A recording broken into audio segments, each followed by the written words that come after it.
Outside the glass wall of the terminal, Lucas Carter's black Bentley sped away, disappearing in an instant without a trace of reluctance. I stood in the middle of the bustling departures hall like a forgotten statue. The colossal ceiling light stretched my shadow long and thin across the polished floor, only to have it casually shattered by the wheels of passing suitcases. We were supposed to be heading to the Caribbean to celebrate our third wedding anniversary.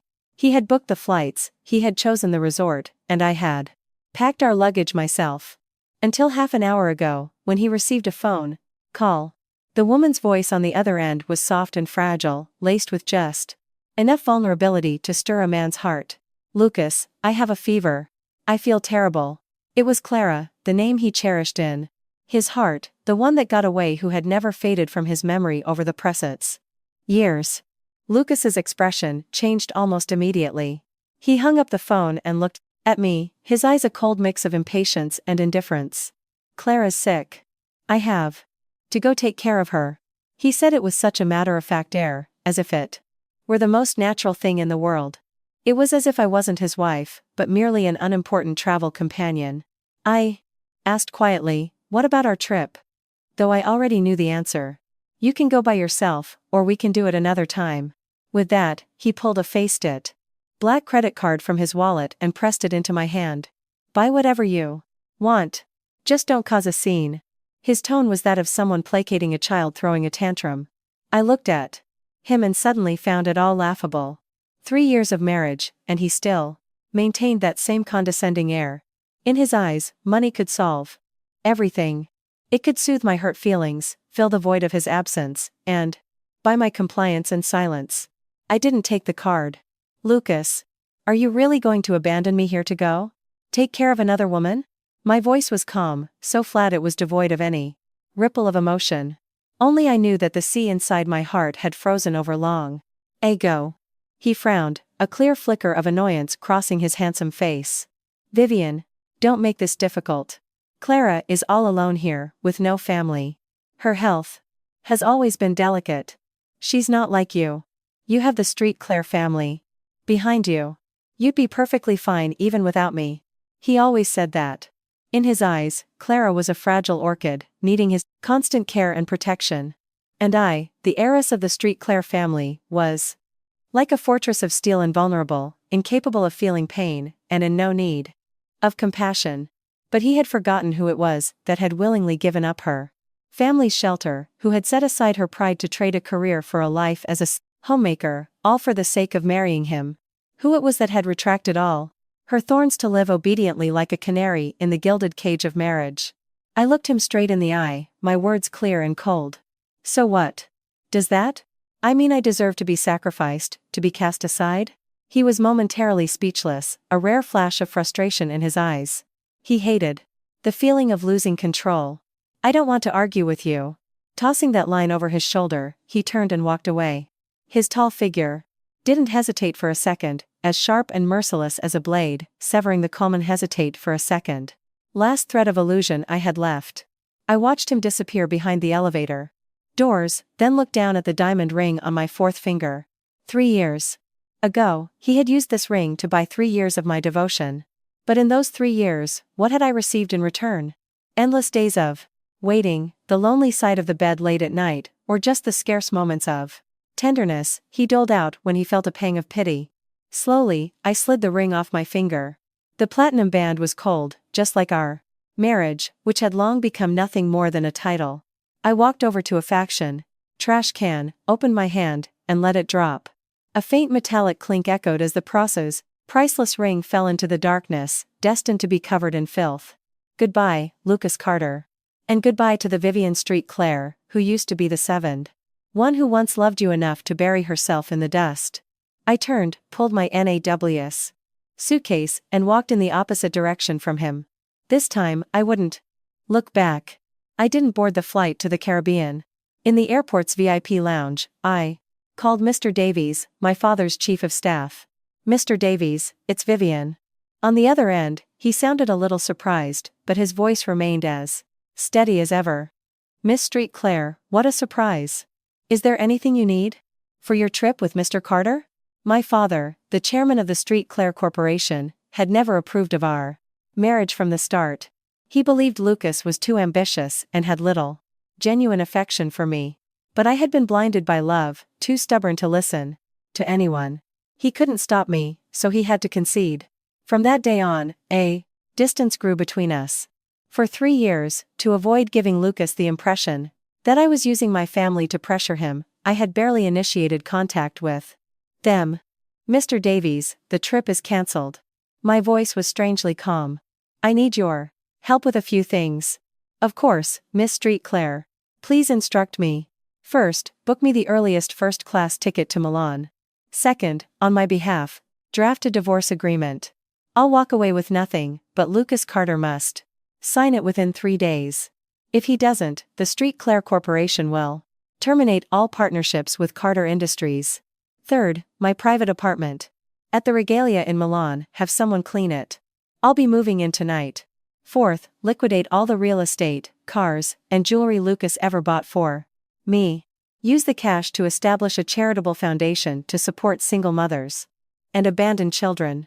I listed each item, clearly and without hesitation. The other end of the line was silent for a few seconds. Mr. Davies had been with my father for over a decade and had watched me grow up. He didn't ask for a reason, only replying in a deep voice, "Yes, Miss Street Claire. I will see to it immediately. Oh, and one more thing," I paused for a beat before continuing. "Get me a new SIM card. I'm getting rid of the old number." Understood. After hanging up, I popped the SIM card from its tray, snapped it in half with my fingers, and tossed it into the trash can at my feet. Along with the past I never wanted to look back on, it was gone for good. An hour later, Mr. Davies' assistant personally delivered a new plane ticket, a new phone, and the keys to my apartment. "Miss Street Claire, everything is ready." The young, efficient assistant bowed respectfully. Mr. Davies also asked me to pass on a message. "Chairman Street Claire has been waiting for you to come home." My eyes stung for a moment, but I quickly suppressed the emotion. "Please thank him for me, and thank my father as well." I took everything and boarded the flight to Milan. At 30,000 feet, the plane sliced through thick layers of clouds. I stared at the rolling sea of tea, white outside the window, my heart a vast, empty expanse.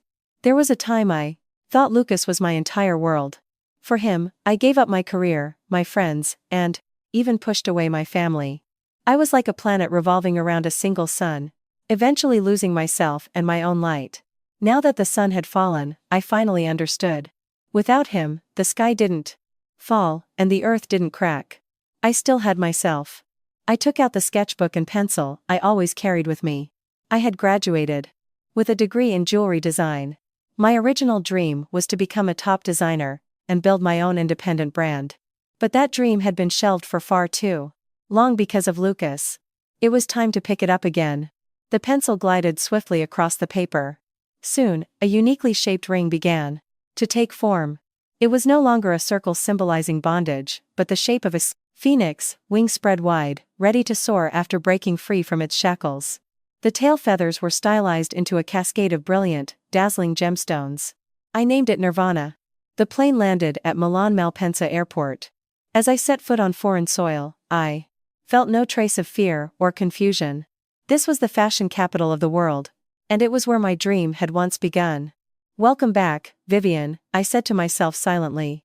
My life in Milan fell into place faster than I could have imagined.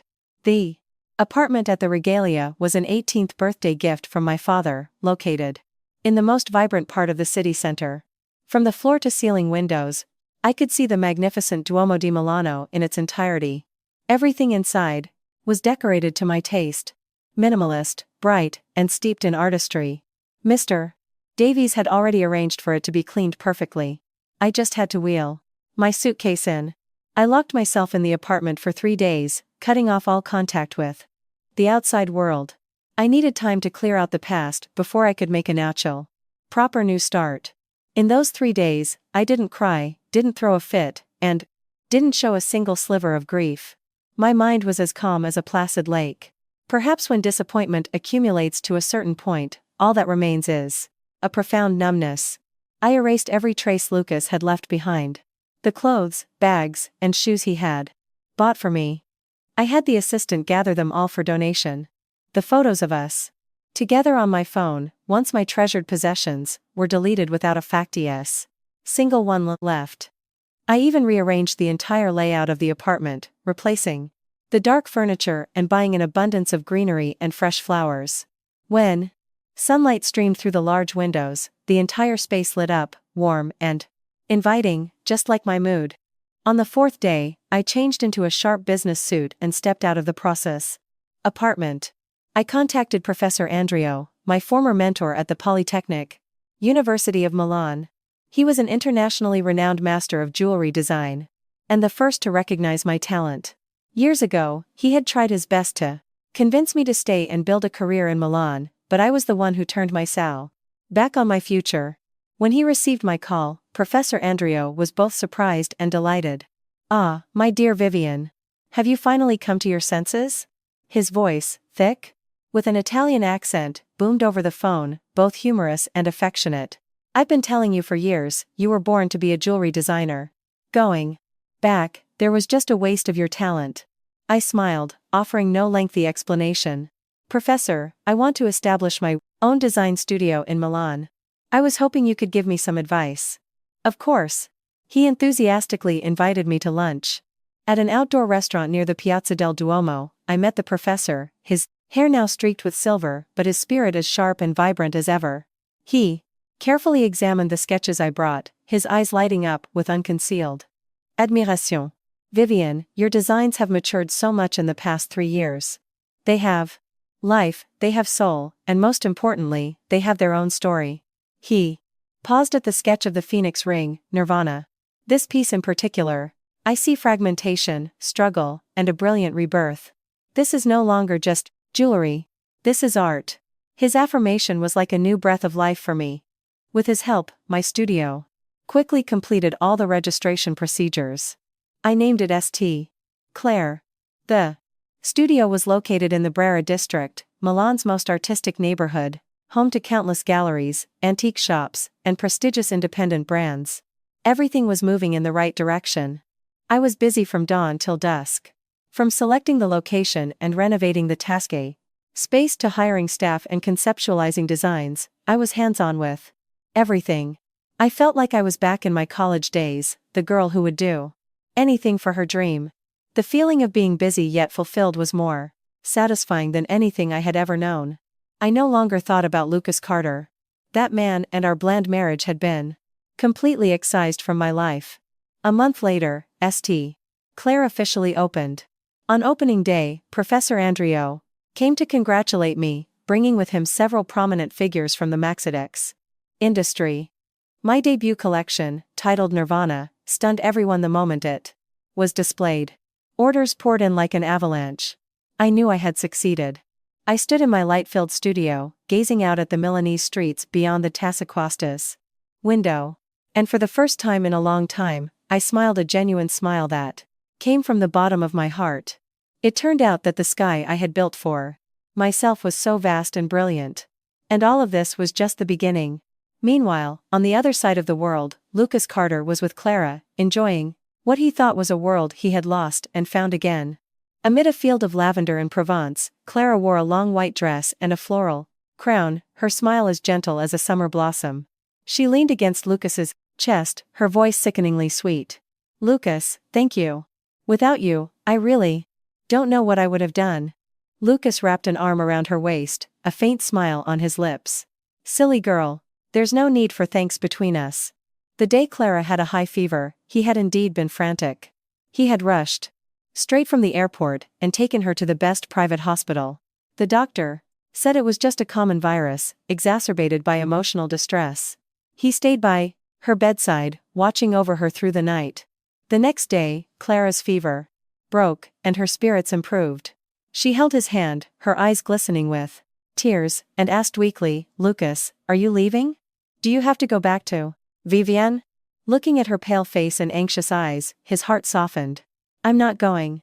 I'll stay with you." True to his word, he immediately cancelled all his plans and flew her directly to France. At the time, his thoughts were simple: a phone call to Vivienne and an NS. And a time expensive gift would smooth things over. After all, she had always been so understanding. For 8 days, he stayed by Clara's side, reliving what he thought were their most beautiful, unfinished memories. They visited the Eiffel Tower, strolled along the Seine, and went to the Louvre. He thought he would feel happy, fulfilled, but for some reason, there was always a corner of his heart that felt empty. Especially late at night, a sense of hollowness and an unnameable irritation would creep in. Instinctively, he would reach for his phone, checking for missed calls or messages, but it was always silent. Vivian hadn't called him once, nor had she sent a single text. It was as if she had completely vanished from his world. He reassured himself that she was probably just angry. It was normal for women to sulk a little. When he returned, he would placate her with a few words, buy her the handbag she had been eyeing, and everything would go back to normal. In some corner of his mind, he had grown so accustomed to it, that he just assumed she would always be there, waiting for him. Clara seemed to notice his distraction. She became more cautious, but also more insecure. Over and over, she would ask, Lucas, do you love me? Did you only marry Vivian to appease your family? When will you divorce her and marry me? At first, Lucas had the patience to soothe her, but gradually, all he felt was weariness and frustration. He suddenly realized that the one that got away from his memories, once brought down from her pedestal and tainted by the braid realities of life, wasn't as perfect as he had imagined. Her petty insecurities, her suffocating need for control, her fragile exterior that was in fact a relentless pressure, it all started to suffocate him. He began to miss Vivian. He missed her independence, her reasonableness, and her sentient, calm demeanor. She had almost never bothered him with trivial matters. On the 8th day, the so-called romantic getaway ended with them sharing a bed, but dreaming different dreams. At the airport, Clara hugged him tightly, reluctant to let go. Lucas, when you get home, you have to talk to her about the divorce. I'll be waiting for you. Lucas just gave a noncommittal nod and called a taxi for her. Watching the car disappear, he let out a long breath, as if a heavy weight had been lifted. He started his car and drove toward his house, the suburban mansion that was his and Vivian's marital home.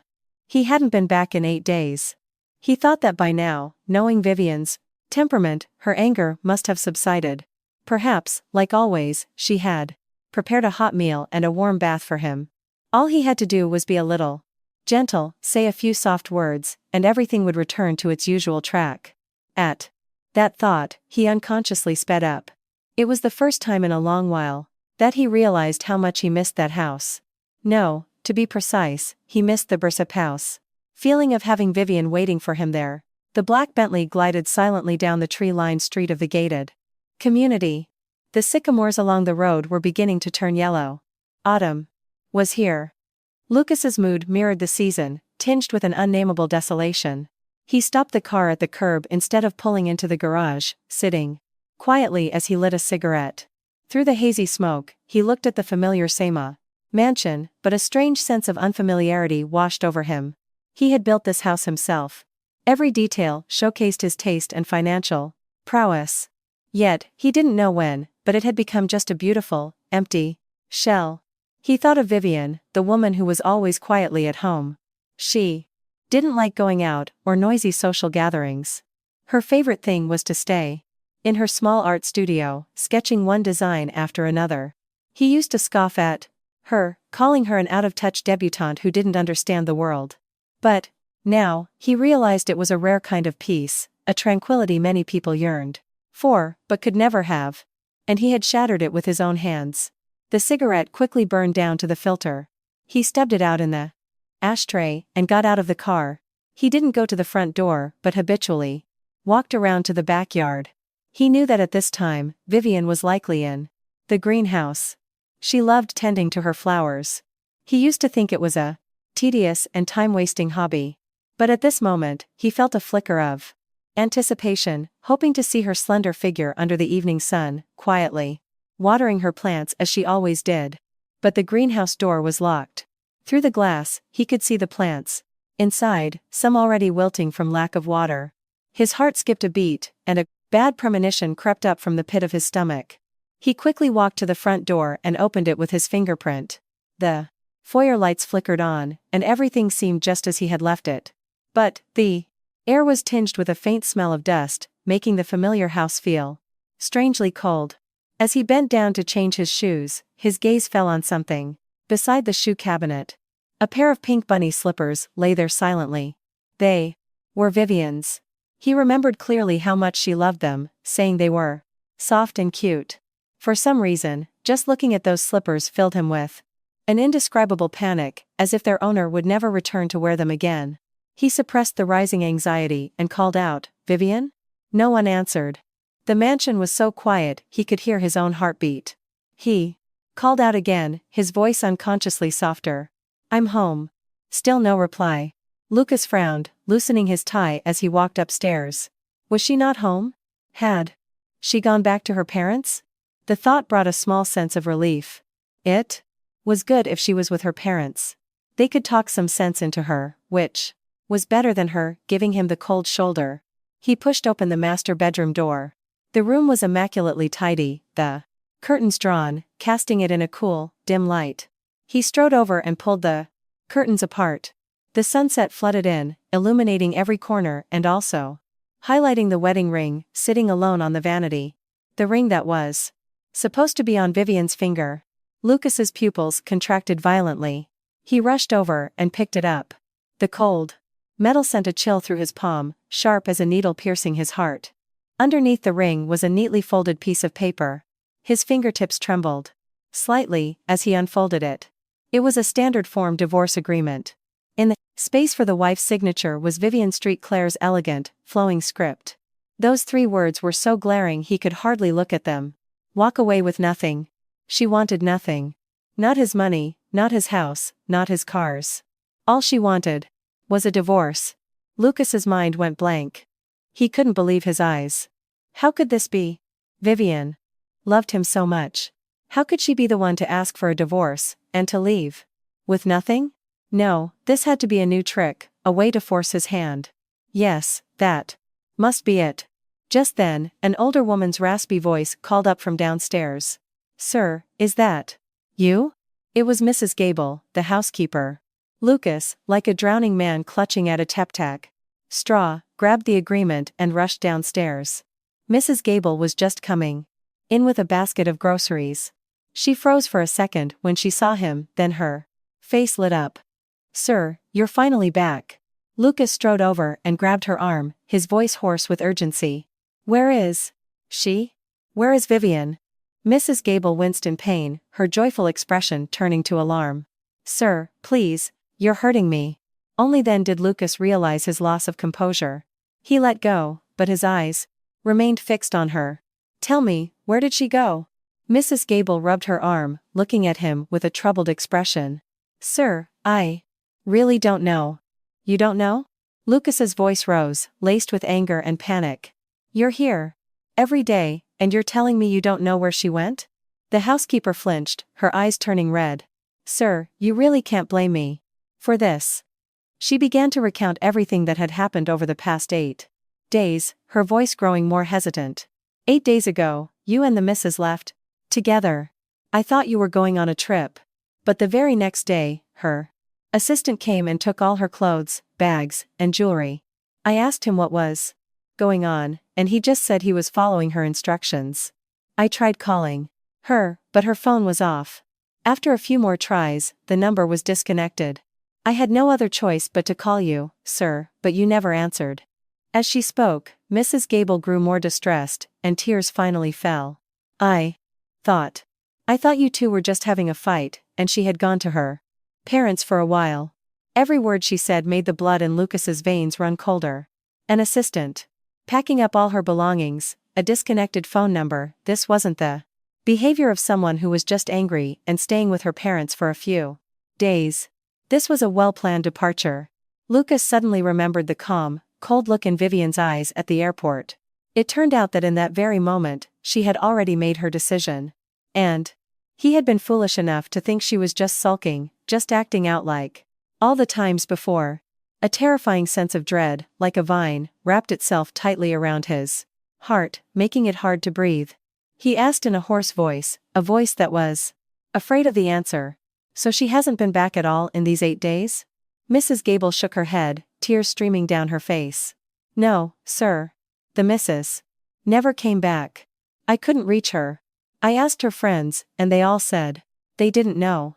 Sir, for days now, no one has been able to contact her. Everyone has lost touch with her. That last sentence hit Lucas like a hammer. He staggered back a step, his back hitting the sofa. A wave of helplessness and terror engulfed him. For the first time, he realized that the woman he had always assumed would be waiting for him had truly disappeared. And he didn't even know where to begin looking for her. He stood in the middle of the empty living room, his gaze fixed on the pink bunny slippers still lying by the entrance. The void in his heart, the one he had always willfully ignored, now expanded infinitely, the pain so intense, he could barely breathe. Lucas went into a frenzy, trying to find her. The first thing he did was call Vivian's number, the one he knew by heart. We're sorry, the number you have dialed is no longer in service. The cold, automated female voice was a cruel announcement of her disappearance. He stubbornly called dozens of times, but the result was always the same. Finally, he threw his phone onto the sofa, pacing the living room, forcing himself to think clearly. Vivian wasn't Clara, she wasn't the type of woman to use a disappearance to gain sympathy, or to hold on to him. If she had gone this far, she had surely covered all her tracks. Lucas picked up his spare phone and began searching his contacts. He found the numbers of a few of Vivian's friends and called them one by one. Hello, is this Miss Chen? This is Lucas Carter. Mr. Carter, what can I do for you? The voice on the other end was polite, but cold, with a hint of suspicion. Is Vivian with you? I can't reach her. Vivian? I haven't been in touch with her for a while. She didn't tell me where she was going. I see. Sorry to bother you. 3 or 4 calls yielded the same answer. They either said they didn't know, or that they hadn't spoken to her in a long time. The dismissive tone in their voices made one thing clear to Lucas. They were all lying. They knew where Vivian was, they just weren't telling him. They were all on her side, helping her stay away from him.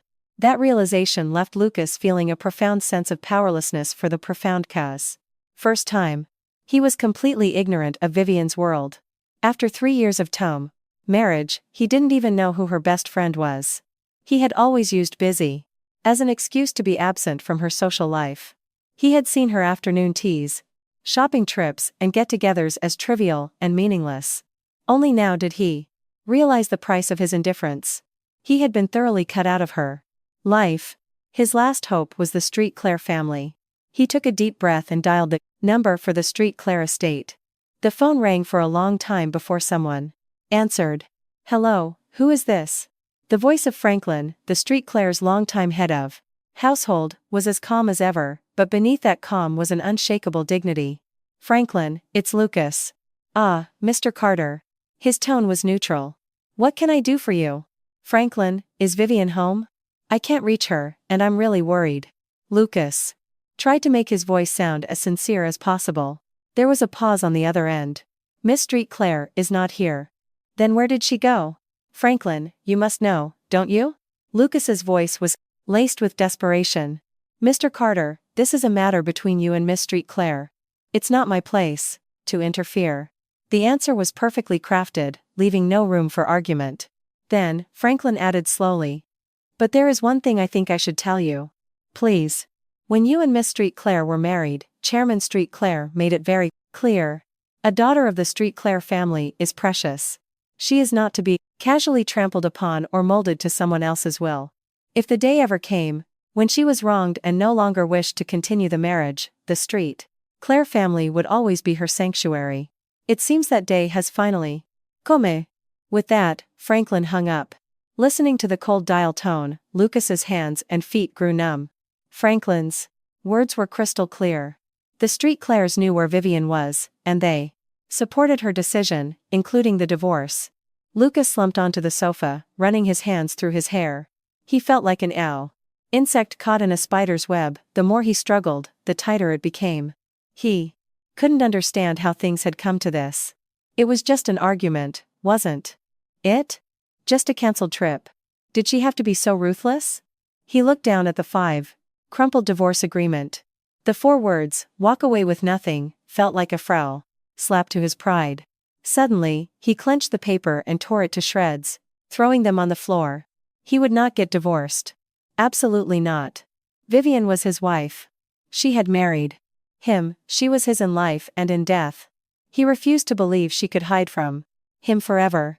In the days that followed, Lucas nearly lost his mind, mobilizing every connection and resource he had to find Vivian.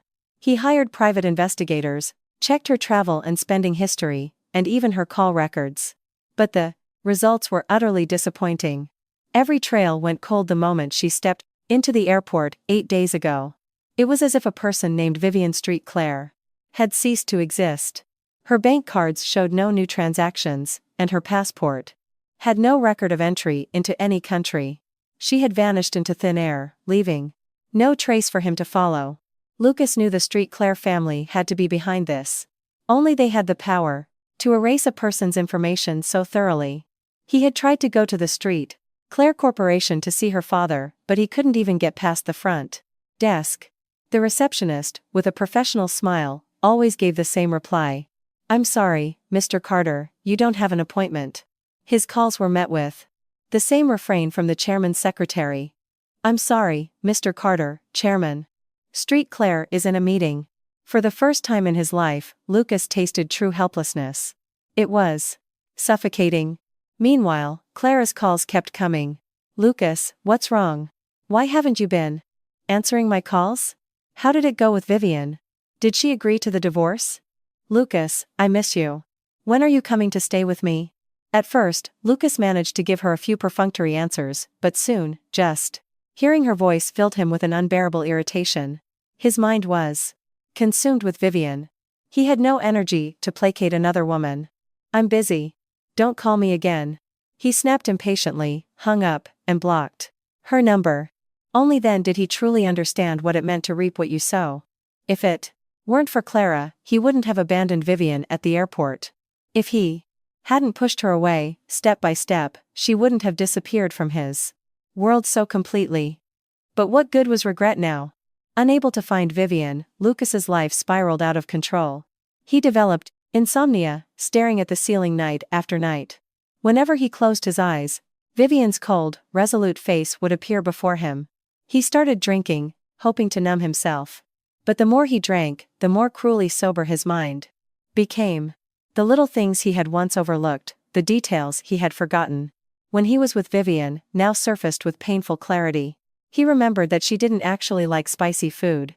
She had only forced herself to get used to it to cater to his taste. He remembered his stomach wasn't good, so for years, she had made him different kinds of soups and broths, never missing a day. He remembered that whenever he went on a business trip, his suitcase was always perfectly packed, from his clothes and ties down to the smallest razor. He also remembered that no matter how late he came home from entertaining clients, a light was always left on for him in the living room, and a glass of warm milk was always waiting on the table. He had always taken these things for granted. She was his wife, after all. It was only now that he realized nothing was ever a given. It was love. A love, so deep, it was self-effacing, a tenderness she had quietly woven into the fabric of their lives. And he had trampled all over it. That night, Lucas got drunk again and staggered into the empty mansion. The vast house was dark, devoid of light, warmth, or life. He didn't turn on the lights, stumbling up the stairs and into the master bedroom. Moonlight streamed through the undrawn curtains, casting a silent glow. He saw Vivian's vanity, everything still, as she had left it. He walked over and pulled open a drawer. Inside were her cosmetics and skincare products, brands he couldn't even name. Lucas froze. In 3 years of marriage, he had never once seriously bought her a skincare set. The things he bought for Clara were always the most luxurious, top-tier brands. But for Vivian, it was always just a cold, impersonal black card. He had always assumed she wanted for nothing. He had also assumed nothing bothered her. Now he realized it wasn't that she didn't care. It was that she was too considerate. So considerate that he had taken her needs, her feelings, and her grievances for granted. In the back of the drawer, he saw a locked wooden box. He found the key and opened it. Inside wasn't the jewelry he expected, but a thick stack of yellowed letters and a small voice recorder. Lucas picked up the letters. The first page had Vivian's elegant handwriting. To my Lucas. My Lucas. What an intimate way to address him. He couldn't remember the last time he had heard her call him that. His fingers trembled as he opened the first letter, dated just after they were married. Lucas, today is our first day as husband and wife. I'm so happy. I finally married the man I've loved for 10 years. I know you don't love me, and this marriage is just a compromise with your family for you. But that's okay. I believe that if I try hard enough, if I'm good enough, one day you will see me. I will spend my life warming your heart. A weight crushed Lucas's chest. He never knew that from the very beginning. She knew he didn't love her. He had always thought he had hidden it so well. He read the second letter, written on their first anniversary. Lucas, today is our first anniversary. You forgot. That's okay, as long as I remember. I prepared a candlelight dinner for you and waited all night, but you didn't come home. I later found out you went to a midnight movie with Clara. Lucas, my heart hurts so much, like it's being pricked by needles. But I can't cry or make a scene, because I know you hate women who cause trouble. So I can only write this down, admitting to myself how much it truly hurt. Lucas's eyes began to burn. He remembered. That day was their anniversary. He had been at the office when Clara called, saying she had just broken up with someone and was devastated, asking him to see a movie with her. He had hesitated for only a moment before going. He had forgotten what day it was, and he had forgotten the woman waiting for him all night at home. He turned to the next letter. Each one was like a blade, slowly, deliberately cutting into his heart. Lucas, today is your birthday. I made the Black Forest cake you love, but you still didn't come home. I called you, but Clara answered. She said you were celebrating with her. It turns out you two share the same birthday. How ironic. Lucas, I'm pregnant. I really want to tell you, but I'm scared. I'm afraid you won't want this baby, because I know you've never truly wanted a child with me. Lucas's breathing stopped. A child? They had a child? Why did he have no memory of this? He frantically flipped to the next letter and found the answer. Lucas, the baby is gone. I was careless and fell down the stairs. The doctor said it might be very difficult for me to get pregnant again. Maybe it's for the pregnant best. There will be nothing to burden you anymore. But Lucas, I couldn't bear to lose our child. It was so small, it never even got to see the world. The paper was stained with the dried, mottled traces of tears. Something exploded in Lucas's mind. He remembered. It was the summer of their second year of marriage. He was on a business trip in a neighboring city with Clara for a BLAS project. Mrs. Gable had called, saying Vivian had fallen down the stairs, was bleeding heavily, and had been taken to the hospital. His heart had clenched. He had been about to go back immediately. But just then, Clara had grabbed his arm, saying she was sick from the climate, vomiting, and needed to go to the Presence hospital. Looking at her pale face, he had softened. He just called his assistant and told him to handle things at the hospital. He thought it was just a minor injury. How could he have known that what he had missed was his own first child? His only child with Vivian. And he hadn't even gone to the hospital to see her once. He was the monster. What had he done? Regret and pain washed over him like a tidal wave, completely drowning his reason. Lucas finally broke down, sobbing like a man who had been lost for too long, and had only just realized what he had lost. He didn't know how long he cried. When his tears ran dry and his throat was raw, he finally stopped. Then he picked up the small voice recorder from the box and pressed play. Vivian's voice, clear but weary, filled the room. It was a recording of her therapy session. Doctor, I think there's something wrong with me. I can't sleep, I have no appetite, and I'm not interested in anything anymore. Life feels so tiring, so meaningless. I smile every day, but I'm not happy at all. I think I might have depression.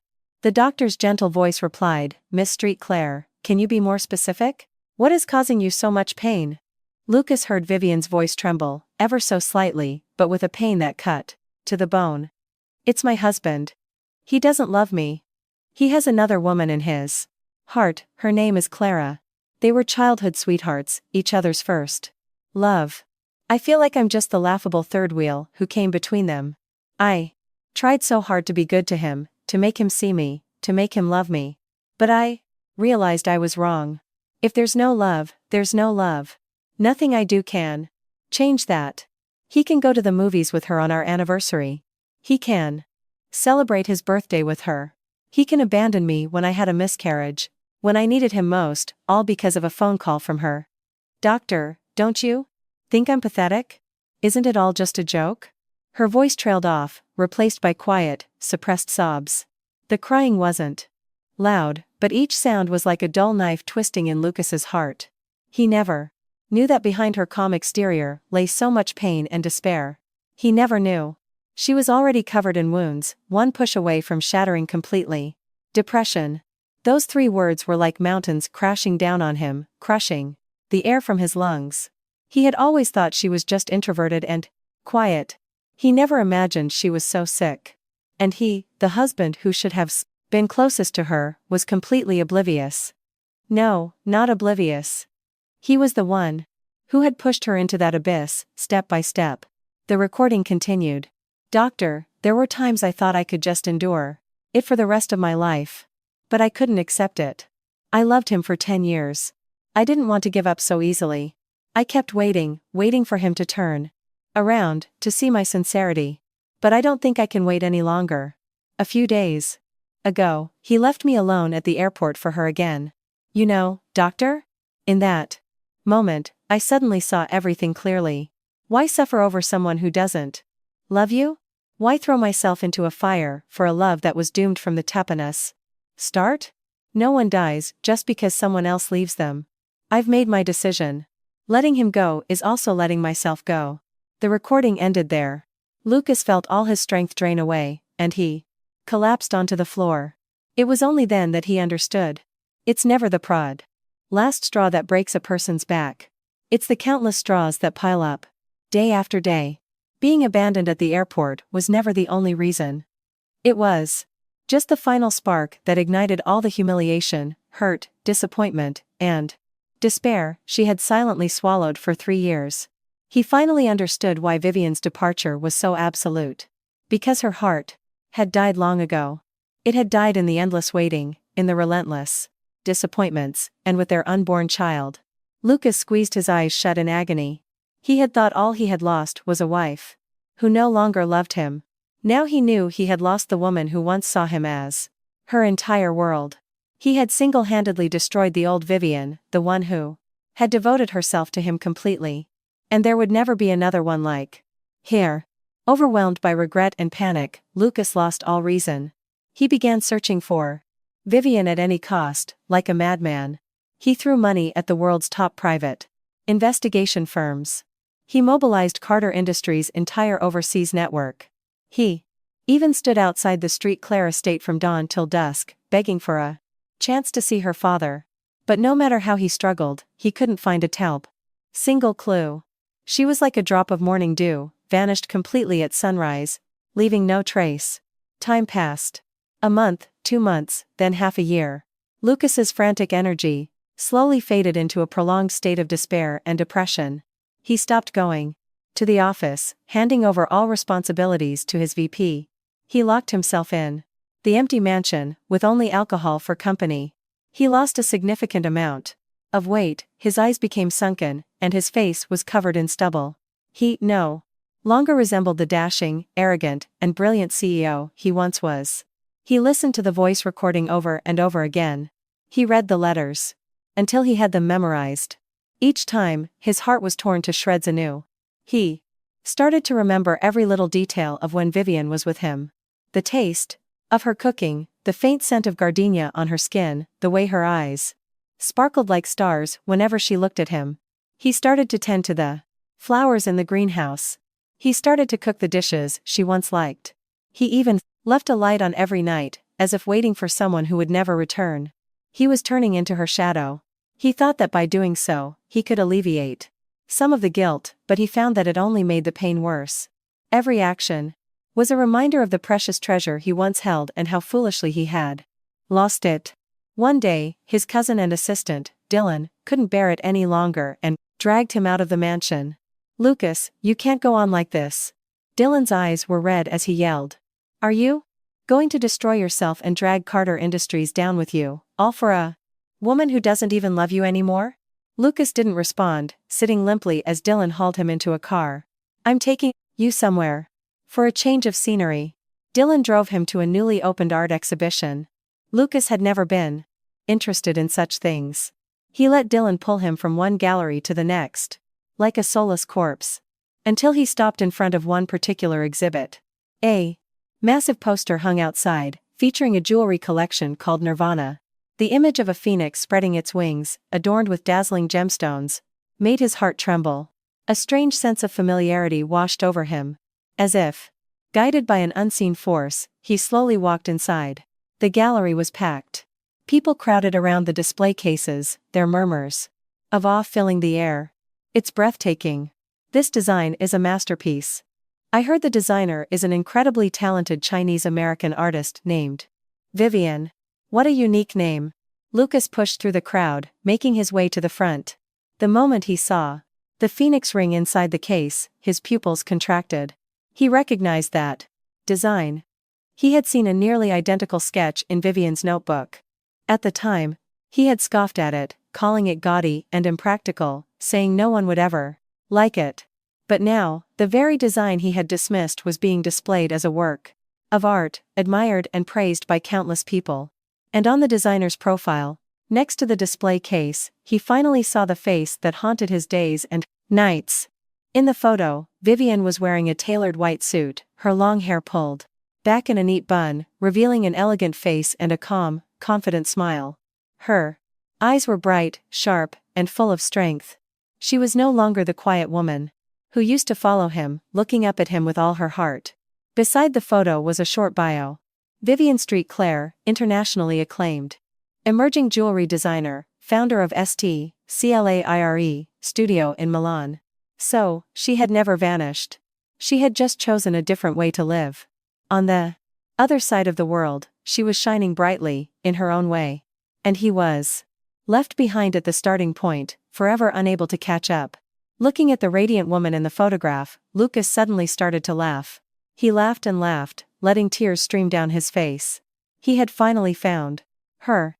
And at the same time, he understood with absolute certainty that he had truly lost her. The exhibition's resounding success quickly made Vivian Street Claire and her brand, St. Claire, famous worldwide. Orders flooded in from all corners of the St. Globe, including from top luxury brands and royal families. Vivian became the daily at most sought-after new face in the fashion world. Her name appeared on the covers, two of international fashion magazines and newspapers. She became an idol and an idol session.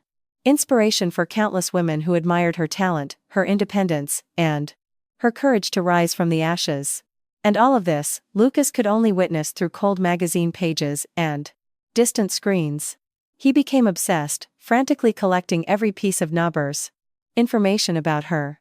He followed all her social media accounts, bought every magazine she was featured in, and even sent people to Milan to buy her designs at exorbitant prices. He had her studio address, her apartment address, and her prom address. Work schedule investigated down to the last detail. Countless times, he booked a flight to Milan, wanting to throw caution to the processors wind and go find her. But every time, just before leaving, he would hesitate. What right did he have to appear before her? As her ex-husband? As a sinner?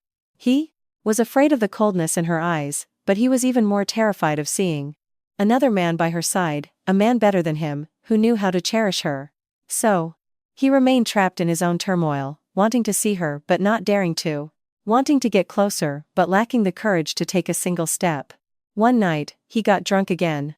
Fortified by alcohol, he finally dialed the des international number he had long memorized, but never dared to call. The phone rang for a long time, so long that just as he was about to hang up, someone answered. A familiar, clear, and calm female voice came through. "Hello, who is this?" It was Vivian. After half a year apart, just that short sentence was enough to make Lucas's heart ache. He opened his mouth, but his throat felt constricted. For a long moment, all that came out were a few hoarse, meaningless sounds. The other end was silent for a moment, then she said his name. Lucas Carter. She still recognized his voice. That small detail ignited a foolish, fragile spark of hope in his heart. "Vivian, it's me." His voice trembled with emotion. How have you been?" Silence again. The pause was so long that Lucas thought she had hung up. Finally, she replied flatly, "I'm very well." Her voice was as placid as a placid winter lake, devoid of any emotion. "Is there a reason you're calling?" The formal distance in her tone was like a bucket of cold water, extinguishing the hope that had just flickered to life. I. Lucas stammered, unable to find the right words. Should he apologize? Beg her to come back? It felt like any words were too late, too meaningless. In the end, all his thoughts coalesced into one simple, pathetic sentence. "Vivian, I was wrong." His voice was raw. I know I treated you terribly. I was a bastard. I don't deserve your forgiveness. But can you give me one more chance? Can we start over?" His voice was heavy, with a plea that humbled him to the dust.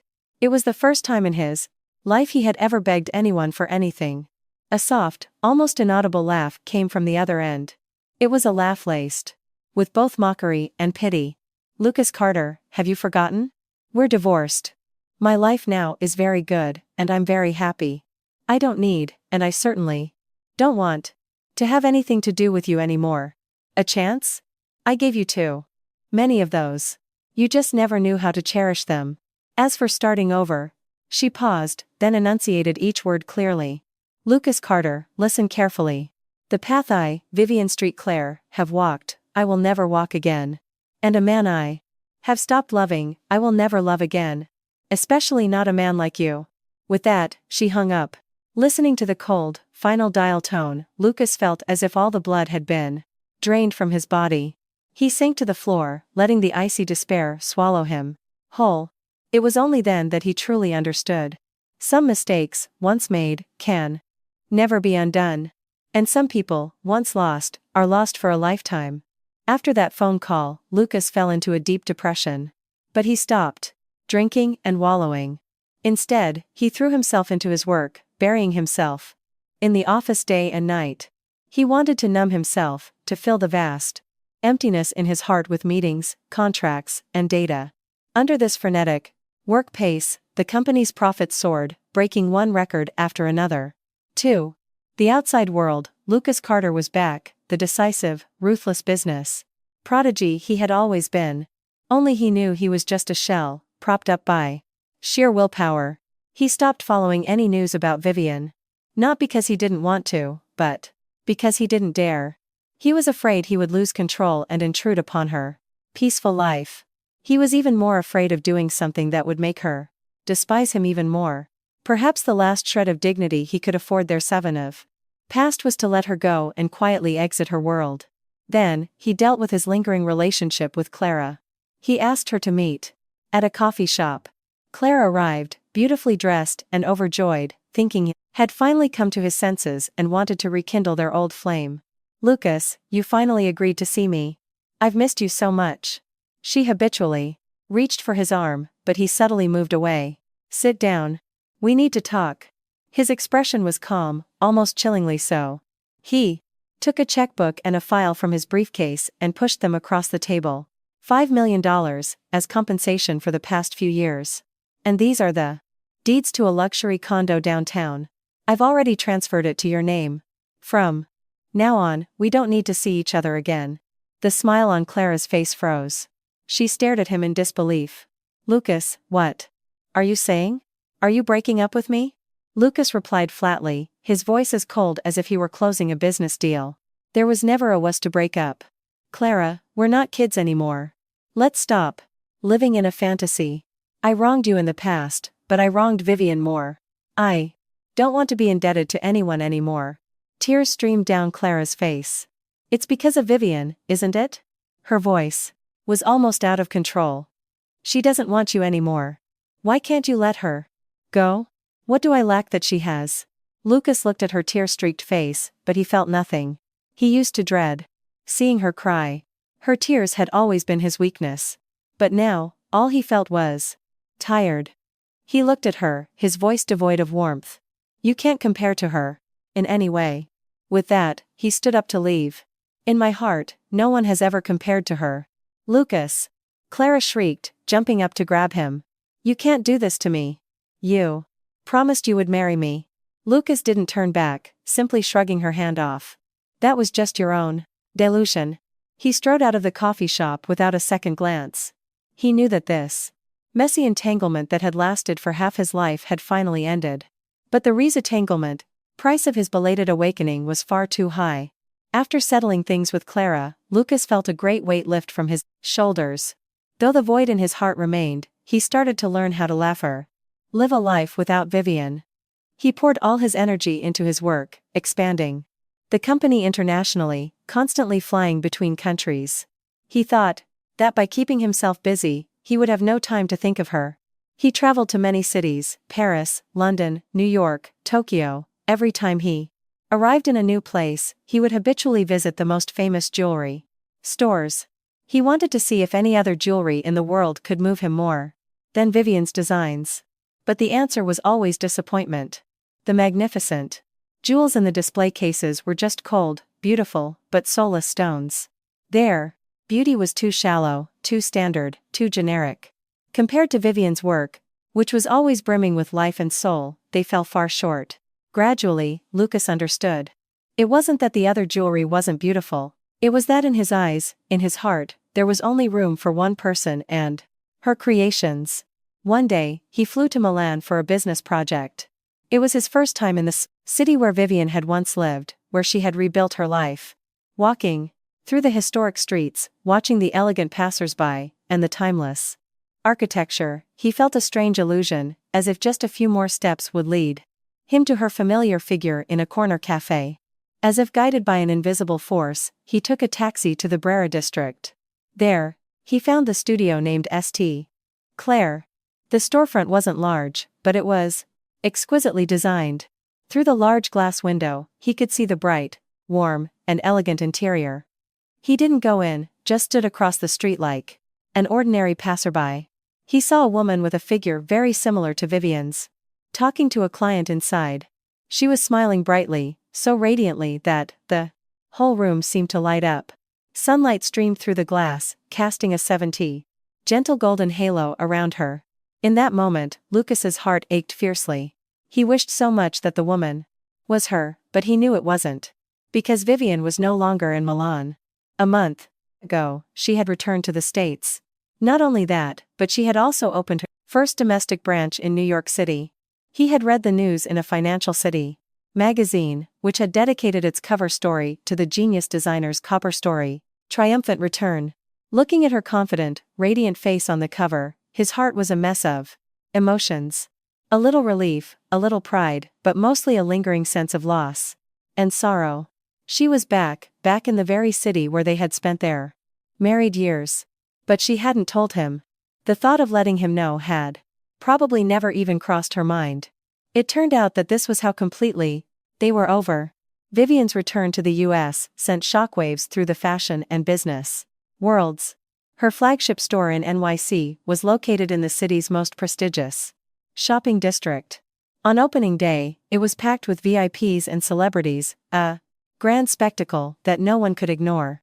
Not only were there prominent figures from fashion and media, but also heavyweights from the business world, people who usually only appeared in financial news.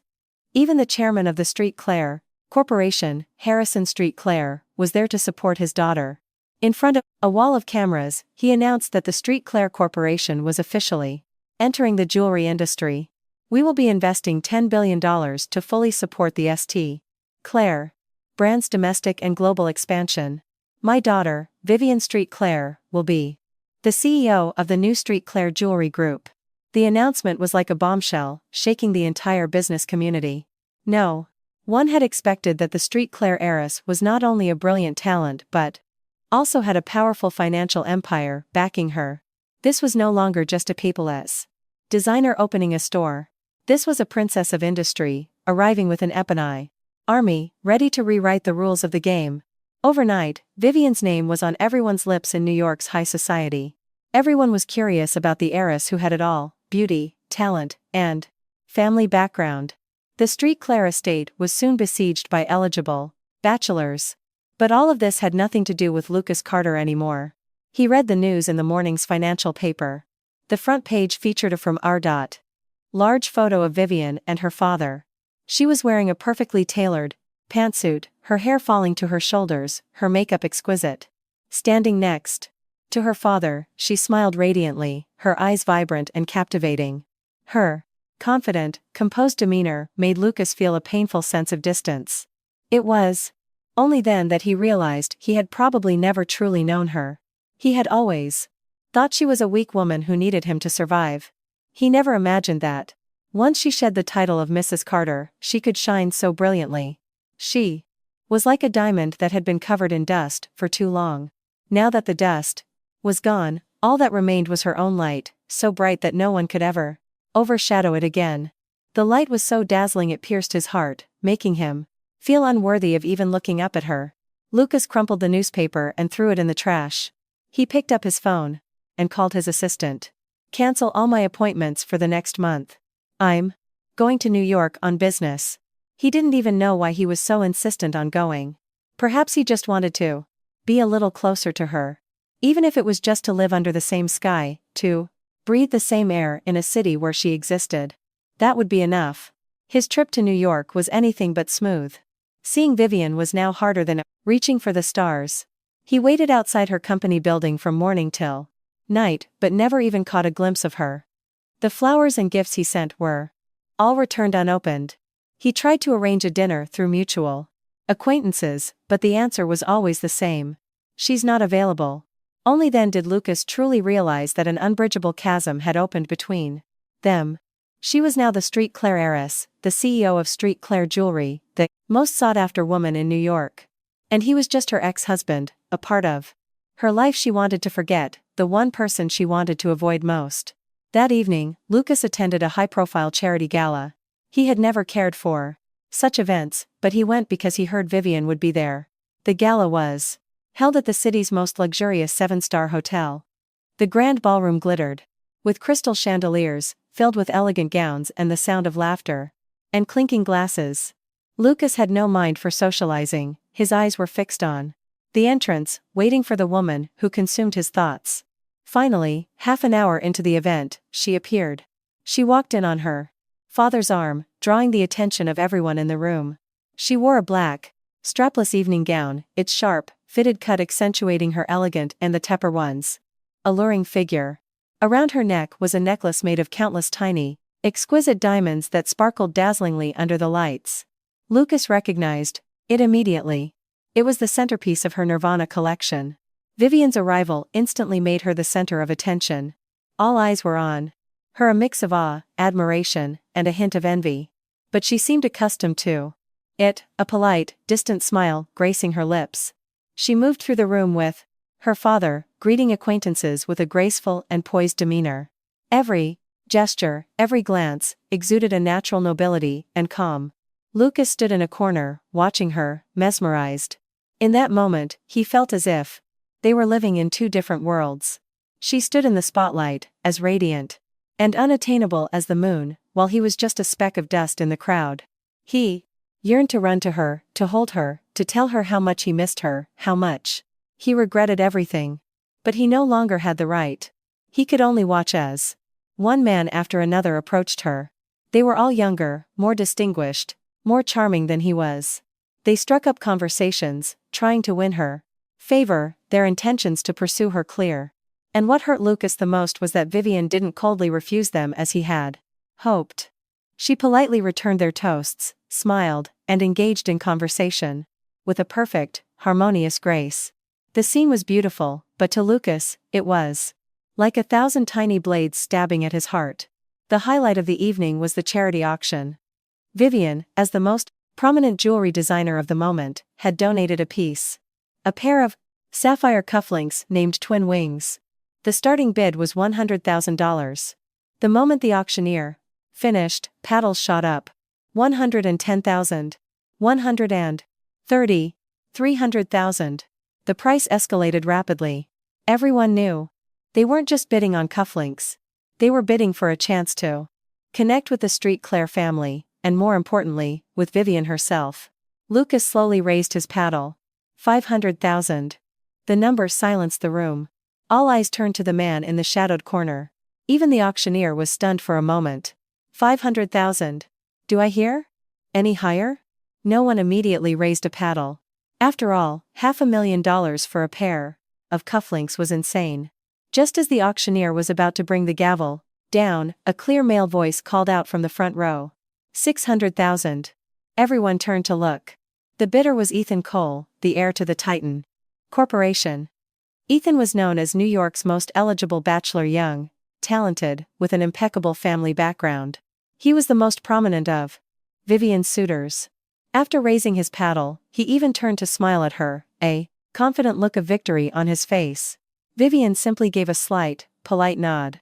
In return, her expression unreadable. Lucas's face darkened. He gritted his teeth and raised his paddle again. $1 million. The room erupted in whispers. It was clear now that this was no longer an auction. It was a silent battle between two men, with Vivian St. Clair at its center. Ethan was clearly not expecting a spoiler. He frowned, glancing at Lucas with a look of annoyance. He was about to raise his paddle again when Vivian, sitting next to him, gently stopped him with a look. She gave a subtle shake of her head, a gesture so small, it was almost imperceptible. Then, she stood up, took a microphone, and walked onto the stage. She stood next to the auctioneer and smiled at the audience. Thank you all for your appreciation of my work. And a special thank you to this gentleman for his recognition of my design. As she spoke, her eyes met Lucas's. It was the first time their gazes had truly connected all night. Amid the crowd, the lights, and the chatter, their eyes locked. Lucas saw it clearly. There was no surprise in her eyes, no emotion, and certainly not the flicker of hope he had foolishly been waiting for. There was only a profound stillness, as calm as an ancient well, and a faint, polite distance that clearly defined the boundary between them. She paused, then continued in a clear, composed voice. I have always believed that art is priceless, but charity should be within one's means. A price of 500,000 for these cufflinks has already exceeded their material value. I do not wish for a good deed to be distorted for any personal reasons. Therefore, I am announcing that the bidding for these cufflinks will end here. They will go to Mr. Carter, who bid $500,000. She had misspoken, saying his final bid was half of what it was, a subtle, but clear dismissal of his extravagant gesture. She gave him another polite nod, perfectly courteous and detached, before turning and walking off the stage. Her actions were flawless, calm, and decisive, leaving no room for ambiguity. In just a few sentences, she had saved Ethan's face and completely shut Lucas down. More importantly, she had made it clear to everyone present that she had no ambiguous relationship with either of them. Lucas sat frozen, his hand still clutching the paddle with the PPI $1 million number. In that moment, he felt like a complete joke, a fool, who thought his mere presence could make her look back. But the truth was, in Vivian's eyes, he was no longer worth a second thought. The gala ended, but Lucas didn't leave. He waited in the hotel's parking garage. He knew Vivian had to pass through here. He had so much he wanted to say to her. He wanted to ask her why she wouldn't accept his apology. He wanted to ask if there was truly no hope left for them. Late into the night, he finally saw her. She was with her father. Their driver was already waiting. Vivian, get in the car. It's cold out here, Harrison St. Clair said, draping his coat over her shoulders. You go ahead, Dad. I see a friend. I'll just say a quick hello, Vivian replied, then walked straight toward Lucas. The sound of her high heels echoed on the concrete floor. She stopped in front of him. Mr. Carter, still here so late? Were you waiting for me? Her tone was as distant and professional as ever. Lucas looked at her exquisite face, so close, and was momentarily stunned. Vivian. He finally managed to force the word out. He had so much to say, but the words were stuck in his throat. If you're going to thank me for the cufflinks, don't bother, Vivian cut him off. I only did it because I didn't want my work to become a tool for showing off. It had nothing to do with you. Her every word was a sharp dagger, piercing his heart, shattering his last illusion. Vivian, I know I did a lot of terrible things in the past, Lucas's voice was hoarse with pain. I know you won't believe anything I say now, but I truly regret it. Can you not be so cruel? At least, don't treat me like a complete stranger. Vivian looked at him silently for a long time, so long that Lucas thought she might have softened. But then, she smiled faintly, a smile filled with an indescribable sorrow and mockery. Lucas Carter, do you think that just because you regret it, just because you say you're sorry, all the pain I suffered will magically disappear? Do you think that if you just turn around, I'm supposed to be standing here, waiting for you, with gratitude? What gives you the right? Her voice was not loud, but every word was firm and final. Was it abandoning me at the airport? Or was it being with another woman while I was having a miscarriage? Lucas Carter, remember? This. In this world, not every apology can be met with an, it's okay. The only reason I'm even standing here, talking to you right now, is not because I have any illusions about you. It's because I wanted to tell you this myself. She took a deep breath and looked him straight in the eye. From the moment I took off that ring and walked out of that airport, there has been no place for you in my life. Not in the past, not now, and there never will be in the future. With those final, merciless words, Vivian turned and walked away without another glance. Her heels clicked on the polished floor, each sound like a hammer blow to Lucas's heart.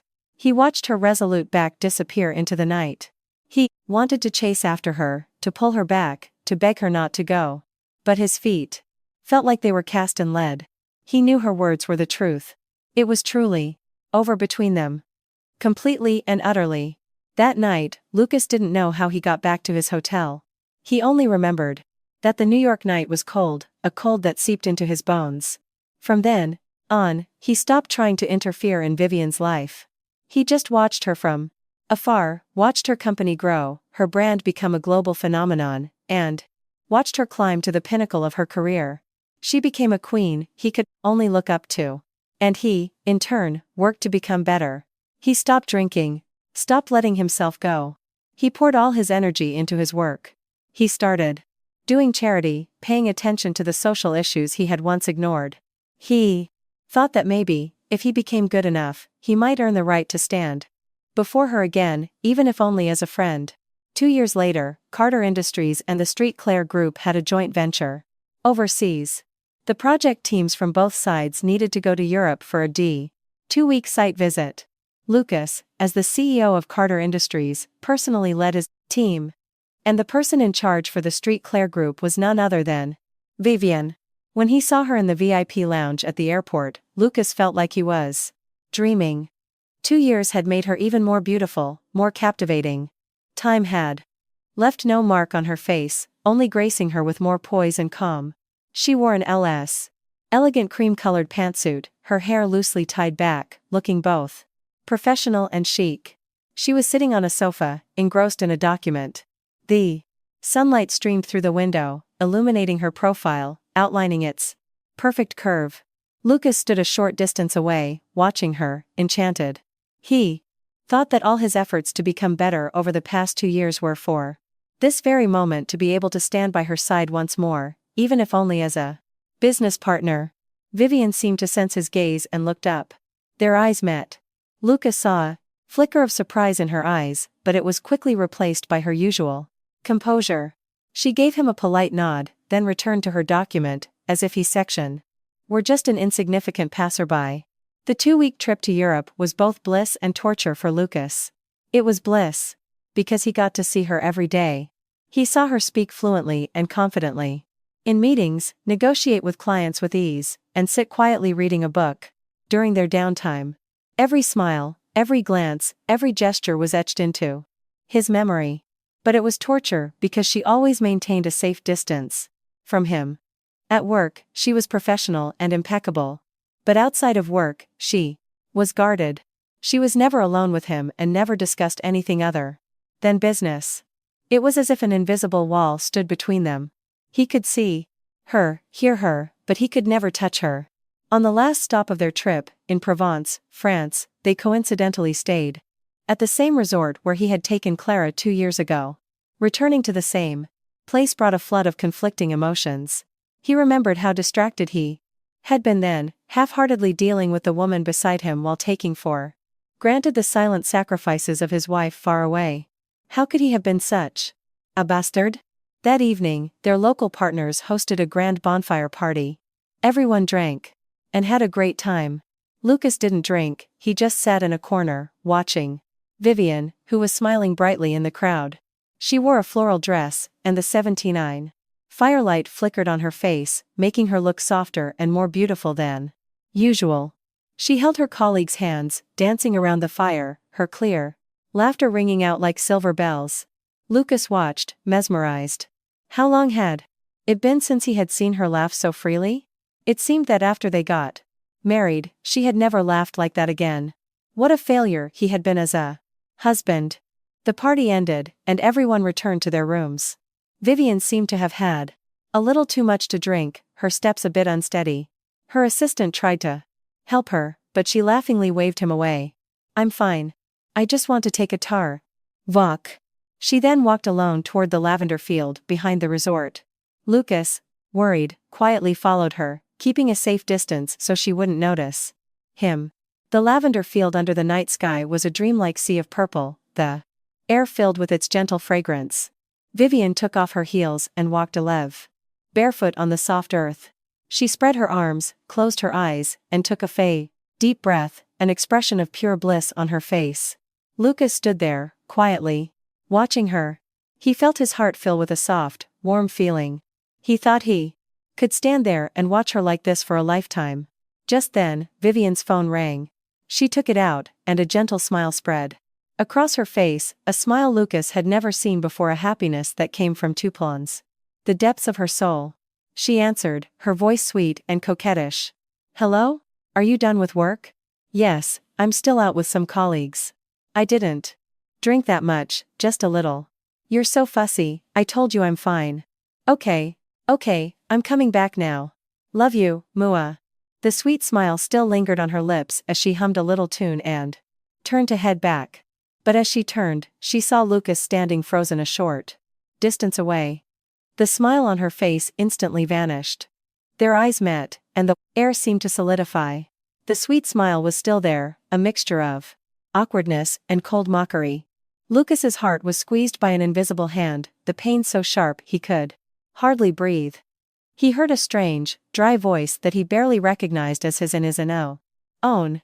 Was that Ethan Cole? Other than the Titan Corporation heir, who had been relentlessly pursuing her, he couldn't think of anyone else who could make her smile like that. Vivian paused for a second, then, as if she had just heard the most ridiculous thing, she burst out laughing.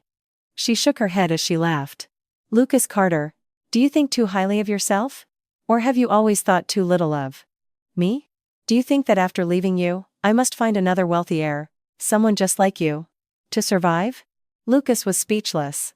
He didn't understand what she meant. Vivian's laughter subsided, her expression returning to its usual calm indifference. That was my assistant. He was worried because I had a little too much to drink, and was urging me to go back and rest. She paused, looking him straight in the eye, her words clear and decisive. And that last thing I said was just a joke between colleagues. After all, you know my priorities. Her lips curved into a smile that held the regal confidence of a queen looking down on the world. Men are everywhere. They can't compare to a career. Lucas looked at her, his throat tight, unable to say a word. He knew she was lying. That soft tone, that gentle look, that coquettish love you at the end, it couldn't have been just a joke. She had someone. She was in love. She just didn't want him to know. Or rather, she felt it was unnecessary for him to know, because he no longer had the right to be a part of her private life. That realization was like a poisoned dagger to his heart, twisting deep inside. It hurt more than her rejection at the charity gala. It was more hopeless than when she had told him there was no longer a place for him in her life. It was only then that he truly understood that there was no possibility left for them. No matter how hard he tried, how much he regretted, how much he wanted to make amends, he could never go back. He had lost her forever.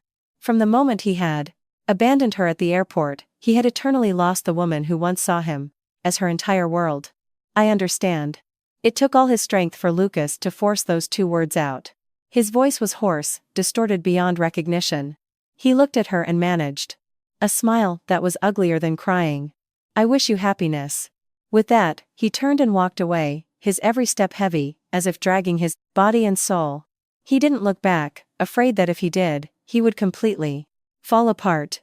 Vivian stood still, watching his lonely, desolate figure disappear into the Pratus night. Her face showed no emotion. Only when he was completely gone did she slowly turn back to the endless lavender field.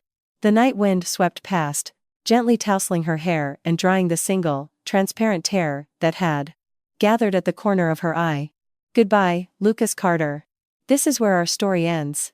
From now on, we walk our separate paths. May you find your joy, and I, my peace. Part 2. Another story. My husband, Kevin, suddenly announced he had sold our house for $800,000. The closing is tomorrow. I had just found out I was pregnant. My hand was still clutching the positive test result, my mind went blank. The closing for what? The house, he said, as if it were the most obvious thing in the world. My brother Ryan has a $300,000 gambling debt. I had to help him. He said he wants to open a shop with the other $500,000. I already promised him. I couldn't believe what I was hearing. You sold our house to pay off your brother's gambling debt and give him money to start a business? He saw nothing wrong with it. So where is our baby supposed to live when it's born? Without a second thought, he replied, we'll rent. We can always save up and buy another house later. Seeing how devoted he was to his brother, I found the situation chillingly absurd. When we first got married, he promised to treat me well for the rest of our lives. But after the wedding, almost his entire paycheck went to his parents. I never complained. I endured it. When I got pregnant and had stomach pains, I wanted to take a day off to see a doctor. He stopped me without hesitation. Is that really necessary? Do you know how much pay you lose for one day off? Don't forget we still have a mortgage. I endured the pain and continued working overtime to make our mortgage payments. And now, he could casually sell our home to pay for his brother's gambling and business venture. I smiled and nodded slightly. Fine. Sell it. But before you sign anything, let's get a divorce. Kevin froze. What did you say? He looked at me as if he couldn't believe his ears. I looked him straight in the eye and repeated, word for word, I said, before you sign anything, let's get a divorce. His expression shifted from shock to anger. Are you crazy? That's my brother. He's in debt, and they're threatening to break his fingers. If I don't help him, who will? Besides, I made the down payment, and the house is in my name. I can sell it if I want to. Looking at his self-righteousness, I suddenly felt like the man in front of me was a complete stranger. After 3 years of marriage, I was finally seeing him for who he truly was. I nodded calmly. Yes, your brother is your brother. What about me and the child? In my belly? He was speechless. I continued, my voice low, but every word clear. On our wedding day, you knelt before my parents and promised to be good to me for life. You said what was yours was mine, and what was mine was yours. But what happened after we got married? Every month, you sent half your salary to your mother and another $2,000 to your brother. Did I ever say anything? I got pregnant, had stomach pains. And you told me it was too expensive to see a doctor and made me work overtime to pay the mortgage. I endured that too. My eyes burned, but I refused to let the tears fall. And now? You sold the house we live in for $800,000 to pay off your brother's gambling debts and fund his shop. Did you ever discuss it with me? Did you even ask for my opinion? Did you forget? The house may be in your name, but we paid the mortgage together, and I paid for all the renovations. The anger on his face faltered for a moment, but then his stubbornness returned. How can you compare the two? My brother's life is on the line. They'll break his fingers if he doesn't pay. We sold the house, so what? We can rent. We'll save up and buy another one later. Stop being so materialistic. I looked at him, a bitter laugh escaping my lips. I'm materialistic? When I married you, what did you have? Your parents borrowed money for the down payment, and we paid it back together. I paid for the renovations. We both paid the mortgage every month. I was in pain, and you wouldn't let me see a doctor, making me work overtime. I endured all of that, and in the end, you sell our town, sis. House for your brother and call me materialistic. I looked him straight in the brother. My voice cold and clear. Kevin Miller, you should ask yourself who the bastard, real heartless one is. He was at a loss for words. Just then, his mother called. He answered on speakerphone. Kevin, did the money come through? Her frantic voice crackled. The loan sharks are at the door. If you don't hurry, they're really going to hurt Ryan. Kevin lowered his voice. It's here, Mom. Don't panic. I already transferred this all. $300,000 to Ryan. Tell him to pay them off. I'll transfer this other $500,000 for his shop tomorrow. His mother started crying with relief. That's wonderful. This time, he can finally turn his life around. Kevin, you've always been the sensible one. Your wife didn't make a fuss, did she? Kevin looked down, his voice placating. No, Mom. Sarah is very understanding. His mother was silent for a few seconds before saying, her voice filled with her own brand of logic. Good. Women are easy to handle with a few nice words. So, what if you lost the house? You can always rent. Your brother's future is what's important. If he messes up again, this whole family is finished. Kevin said nothing. I smiled and spoke directly into the phone. Don't worry, Mom. Your younger son is taken care of. But your older son's family is about to fall apart. His mother froze. What do you mean by that? I gave a cold, dismissive laugh. I mean your older son's wife doesn't want him anymore. With that, I hung up. I looked at the man in front of me and said calmly, go ahead, transfer the money to your brother. Give him the whole $500,000. After that, I'll see you at the courthouse. Don't look for me, and don't beg. I placed a hand on my stomach, my voice soft but firm. This child, I'll raise it myself. Then, I turned and walked into the bedroom. The moment the door closed, my tears finally fell. I sat on the bed for a long time before opening my phone and finding the Miller family group chat. I hesitated for a moment, then typed a message. To all my aunts and uncles, as of today, Kevin and I are getting a divorce. From now on, we will go our separate ways. Just letting everyone know. After sending it, I left the group and deleted all of Kevin's relatives from my FIS contacts. It was a clean break. I tossed the phone on the bed. A moment later, it rang an unknown number. It was Kevin's aunt. Sarah? What's going on? Your mother-in-law just called me, saying you announced a divorce in the group chat. Kevin is such a good, honest man. Why would you want to divorce him? I replied calmly, Auntie, he sold our house for $800,000. $300,000 to pay off gambling debts, and $500,000 for his brother's shop. His parents made the down payment, but I paid for the renovations, and we paid the mortgage together. I'm pregnant and was having stomach pains, but he wouldn't let me see a doctor and made me work overtime. Now the house is gone, and my child and I have nowhere to live. Tell me, is a marriage like that worth saving? The other end was silent for a few seconds. Well, they are brothers. It's normal for an older brother to help his younger brother. Normal? I laughed coldly. Auntie, if you were pregnant and your husband sold your house to pay for his brother's gambling, would you have agreed? She was speechless. I continued, my voice still gentle, but leaving no room for argument. Auntie, please don't try to persuade me. I've made up my mind. If he wants to be a slave to his brother, that's his business. But I won't let my child be born without a proper home. I hung up and blocked her number. Another aunt called. Sarah, let me just say a few words. Auntie, you don't have to. Let me say it for you, I interrupted, my voice surprisingly calm. You're going to say Kevin is a good man, that I shouldn't be hasty, and that I should think of the child, right? You're going to say that we can always earn money for another house, but a marriage, once broken, is gone forever, so I should think carefully, right? She was silent. I laughed, a humorless sound. Auntie, I have thought carefully. I've endured for 3 years. His salary going to his mother, I endured. Him supporting his brother, I endured. Being pregnant and in pain, denied a doctor's visit and forced to work overtime, I endured.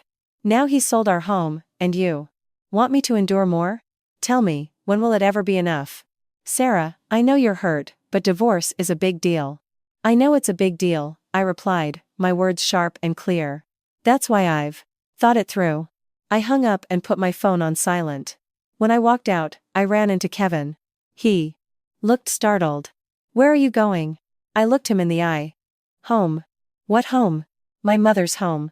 I walked past him and out the door. He called after me, Sarah, don't be rash. We can talk about this. I didn't look back. When I got to my parents' house, it was already dark. My mother was surprised. See me. What are you doing here so late? Have you eaten? I didn't say anything, just walked in and sat on the sofa. My father came out of his room, took one look at me, and asked, "What's wrong?" I looked up, my voice soft. "Dad, Mom, I want a divorce." The apron in my mother's hands fell to the floor. A divorce? Why, all of a sudden? I told them everything. He sold the house for $800,000 to pay for his brother's gambling and new shop. I paid for the renovations, and we paid the mortgage together. I'm pregnant and was in pain, but he wouldn't let me see a doctor and made me work overtime. Now we have nowhere to live. I recounted the story calmly, as if it were about someone else. When I finished, my mother's eyes were red. That bastard. You're pregnant, and he made you work overtime? He wouldn't even let you go to the hospital? My father was silent for a long time. Then he went to the kitchen and came back with a glass of water. Here, drink this. I took a sip. He looked at me, his voice steady. Have you thought it through? I have. And the baby? I looked down, my fingers tightening around the glass. I want to terminate the pregnancy. My mother burst into tears. Sarah, that's a life. My throat ached, but I kept my voice steady. I know, Mom. But if I have it, where will we live? In a rental? What do I tell it when it grows up and asks why? Other kids have a home and we don't? My mother was speechless. My father was silent for another moment before saying, slowly, okay. What do you mean, okay? My mother cried. That's our grandchild. My father looked at her. Then what do you suggest? Let her have the child and be tied for life to a man who sells his house for his brother? So, that every time she looks back, she remembers being pregnant and in pain, working overtime to pay off her in-laws' debts? My mother fell silent. My father turned back to me. Daughter, Dad will take you. Tears streamed down my face. My father waved his hand dismissively. Enough talk. Let's eat. Your mother bought some nice groceries today. I'll make your favorite roast chicken and mashed potatoes. I watched my father's back as he walked into the kitchen. The familiar sound of the knife hitting the cutting board echoed, just like when I was a child. Whenever I came home upset, he never asked too many questions. He would just quietly cook my favorite meal, let me eat my fill, and find my own peace. After filing for divorce, I waited at my parents' house. During that time, Kevin's family used the money to open the shop for Ryan. They even deliberately posted pictures of the grand opening in the family group chat. Red banners, congratulatory flower baskets, and firecrackers covering the ground. Ryan stood in front of the shop, beaming, with his mother's arm around him, her face full of pride. The photos were clearly meant for me to see. Soon after, Kevin's aunt forwarded them to me with a message. Sarah, your in-laws are just angry right now. Your mother-in-law asked me to tell you to come back and apologize to Kevin. Once they've calmed down, you two can save up for a new house. You're married, and you have a child on the way. You shouldn't make such a big fuss. I knew these were my mother-in-law's words, spoken through her sister. She wanted me to be the one to back down. I smiled and replied calmly, Auntie, I terminated the pregnancy. The other end was stunned. You? What did you say? I terminated it. The procedure was yesterday. The divorce papers have been sent. I've also hired a lawyer to divide our assets. That $800,000 includes my money for the renovations and my share of the mortgage payments. My lawyer said, I will get back what is legally mine. The aunt was speechless for a long time. I continued, my voice still light but my words like ice. Please pass a message to my mother-in-law for me. They can open their shop, post their pictures, I'm not jealous. But that money includes my blood, sweat, and tears. Whatever the court awards me, I will take back. They can do whatever they want with the rest. I hung up, blocked her number, and went to pack my bags. My mother stood at the door. Are you really sure? Yes. Is everything packed? Yes. Just then, my father came in with a bag of oranges. Take these for the road. I took the bag, my throat tight. Dad, Mom, I'm leaving. My mother's eyes were red. Call us when you get there. I will. My father just patted my shoulder. I pulled my suitcase out the door.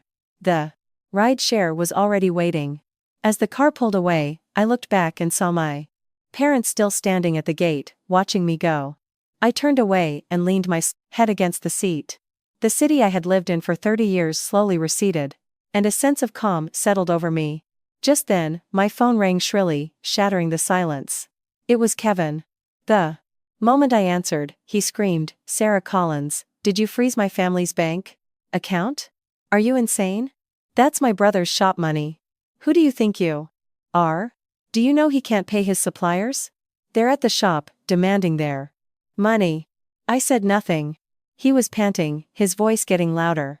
Do you have to push my brother into a corner to be happy? He finally had a chance to start over, and you do this to him. You were never like this before. Why are you so vicious now? Vicious? I leaned back, watching the scenery fly by, feeling surprisingly calm. Kevin, don't call me that. I'm telling you, unfreeze the account right now. That's my family's money. It has nothing to do with you. Nothing to do with me? I repeated softly. Yes. The house was in my name, my family paid the down payment. What does the prepaya money have to do with you? That little bit you spent on renovations, I'll pay you back later. Do you have to drag us through court over this? Do you know my mother's blood pressure is through the roof because of this? I closed my eyes. Kevin, let me ask you one thing. Stop stalling and unfreeze the account. You said you'd pay me back for the renovations. Do you even remember how much that little bit was? He hesitated. 280,000. And the down payment? Your family borrowed money for it, but after we got married, I was the one who helped you pay it back. We paid the mortgage together. The house was in your name, but the financial burden was never yours alone. I paused, my voice growing clearer. I paid for the renovations myself. We paid the mortgage together. But when you sold the house, did you ask me? When you gave the money to your brother, did you ever think about where our child would live? He was silent for a moment, but then he retorted stubbornly, it's not the same. My brother's life was on the line. He was in debt. How can you be so petty at a presetta time like this? Have you no humanity? Humanity? I laughed, a cold, empty sound. Kevin, your brother's life is a pure sound life, but my child's life wasn't? When I was in pain and you wouldn't let me see a doctor, forcing me to work overtime, did you have any humanity? When you sold our house and left me and my baby to figure out how to rent a room, did you have any humanity? How can you compare them? My brother was gambling. I cut him off, my voice sharp and cold. He wasn't sick, he wasn't in an accident, it wasn't some unavoidable disaster. He chose to gamble. And you sold our home to fill his bottomless pit. Kevin, can you really not tell the difference between saving someone and enabling them? The line went silent, except for his heavy breathing. Finally, he said through gritted teeth, Sarah Collins, I'm asking you one last time. Are you going to unfreeze the account or not? No. His voice turned icy. Then don't regret it. He hung up. I looked at my trembling hand. Not out of fear, but because I was only now realizing that in 3 years, I had never truly seen the man I married. The driver glanced at me in the rearview mirror. Where to, miss? The airport, please. Sunlight streamed through the window. I closed my eyes, remembering Kevin's last words. Don't regret it. Regret what? That I stopped enduring the pain, stopped working myself to the bone to pay for his family's debts? That I didn't let my child be born into a life of renting and instability? Or that I didn't just hand over the hundreds of thousands of dollars I had earned to his brother? I didn't know which regret he was talking about. All I knew was that the best decision I ever made was in that moment, holding the pregnancy test, when I chose to walk away. As the plane took off, I leaned my head against the window, watching the city shrink below. 3 years ago, on my wedding day, my mother cried as she sent me off, telling me to be a good wife and not be so headstrong. 3 years later. When I left, she cried again, but this time she said, "Daughter, if you're tired, come home. Mom will take care of you." It was only then that I understood the difference between being a mother and being a daughter. The plane broke through the clouds, and sunlight flooded the cabin. I closed my eyes, determined not to think about Kevin anymore. Some things, once broken, can never be fixed. When the plane landed, it was late afternoon. I pulled my NPA suitcase out of the airport. The southern wind, warm and humid, brushed against my face. It was my first time in this city. No friends, no relatives, no one knew who I was. It was perfect. I rented a short-term apartment in an old neighborhood. The landlady was a cheerful woman in her 50s. She showed me the room, then looked at me closely. "Honey, have you been crying?" I froze. She waved her hand. "It's okay, I won't ask. You just make yourself at home. If you need anything, I live right downstairs." After she left, I stood alone in the small room. The furniture was old, but clean. Outside the window was an ancient banyan tree, its aerial roots hanging down like a curtain. I stood there for a long time before I started to unpack. 3 years ago, I had done the same thing. Kevin had brought me to our new, empty apartment and said, "Sarah, this will be our home." And I had replied, "Yes." I spent 3 months renovating it, choosing every tile, every light, every curtain myself. Every payday, I would transfer almost all my money to him for the mortgage. When I got pregnant and was in pain, he had said, "Is that really necessary? Do you know how much pay you lose?" So I endured. And now? There was nothing left. My phone lit up with messages. My mother asking if I had arrived safely. My lawyer informing me that the other side wanted to negotiate. I replied briefly, "No negotiations. Proceed as planned." Then, a text from an unknown number, "Sarah, this is Kevin's mother. Come back. We can talk this out. The baby you're carrying is my grandchild. If you get rid of it, you'll pay for it for the rest of your life." I stared at the message for 2 seconds before deleting it and blocking the dot number. Soon, another text. "Sister-in-law, it's Ryan. I never thought things I would turn out like this. I'm not opening the shop. I'll give the money back. Please come home." I read it but didn't reply. The shop was already open, the money already spent. Even if he wanted to return it, would his mother and brother let him? And even if they did, what did it have to do with me anymore? The child was gone. It was too late for these words. The days passed quickly. I found an administrative job at a small company. The pay wasn't high, but it was enough. I worked 9 to 6, took the subway, ate in the cafeteria, and cooked for myself at night. On weekends, I went to the retail supermarket or stayed home and read. My life was as simple as a glass of water. But strangely, I felt at peace. No one was asking me to save money for someone else's debt. No one was telling me to be understanding, to compromise, to sacrifice. No one was forcing me to live for a family that had never considered me one of them. It was just me. The money I earned was mine to spend. The food I cooked was mine to eat. I could sleep and wake whenever I wanted. After 3 years of suffocation, I could finally breathe. One night, I remembered Kevin's words. "So what if we rent? We can always save up and buy another house later." Save up. I smiled to myself. Was I saving up for my own life or to fill the bottomless pit of his family? I no longer cared. All I knew was that for the rest of my life, I would never live like that again. And that was enough. A month later, the case went to court. I flew back for the hearing. Kevin was there. He was thinner, with dark circles under his eyes. When he saw me, his eyes lit up with a final glimmer of hope. But I just looked away. Ryan was there, too, sitting in the audience, his head bowed, not daring to look at me. My mother-in-law didn't come. My lawyer said she was at home, throwing a fit, calling me a homewrecker. I just listened in silence. In court, my lawyer presented the evidence.